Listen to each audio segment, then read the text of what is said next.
Praise the lord. దేవునికి మహిమ కలుగును గాక. ప్రతిరోజు క్రమం తప్పక వాగ్దానాన్ని వీక్షిస్తున్న ప్రతి ఒక్కరికి యేసయ్య నామములో ప్రత్యేక వందనములు.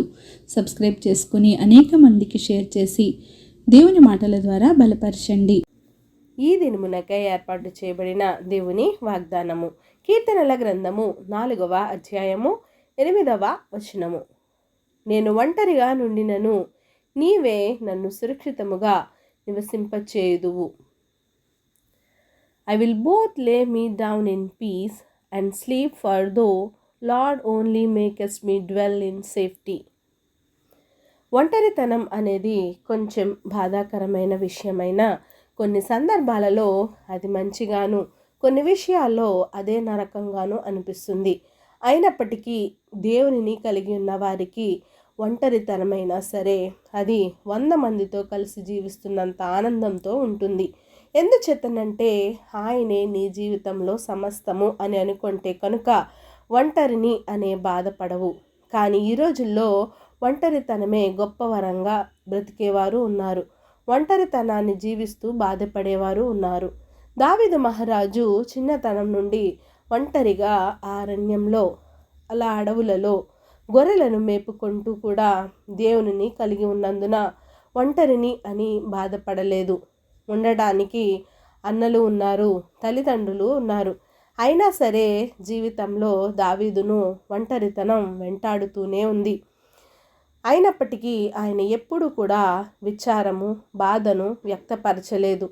ఒంటరితనంలో కూడా దేవునినే స్తుతించుకుంటూ దేవునితోనే సహవాసం చేస్తూ గడిపేవాడు.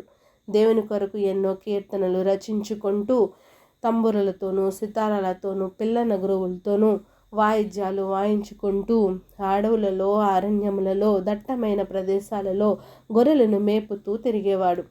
దేవునిలో ఉన్నాడు కనుకనే దేవునిపై కలిగిన నమ్మకంతో, దేవా నేను ఒంటరిగా నుండినను నీవే నన్ను సురక్షితముగా నివసింపచేస్తున్నావు.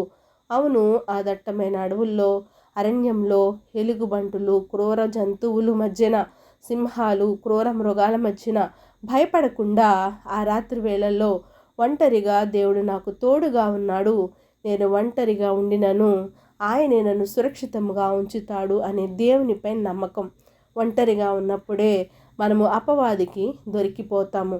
అందుకే నీవు దేవునిని కలిగి ఉంటే వాడు నీ దగ్గరకు రావాలన్నా భయపడి నీకు దూరముగా ఉంటాడు. కనుక లోకంతోనూ లోకస్తులతోనూ స్నేహం చేయక దేవునితో సహవాసం కలిగి ఉందుముగాక. ఆమెన్. చిన్ని ప్రార్థన. సకల ఆశీర్వాదాలకు కారణభూతుడైన మా ప్రియ పరలోకపు తండ్రి, విరిచిన వాగ్దానంకై వందనాలు దేవా.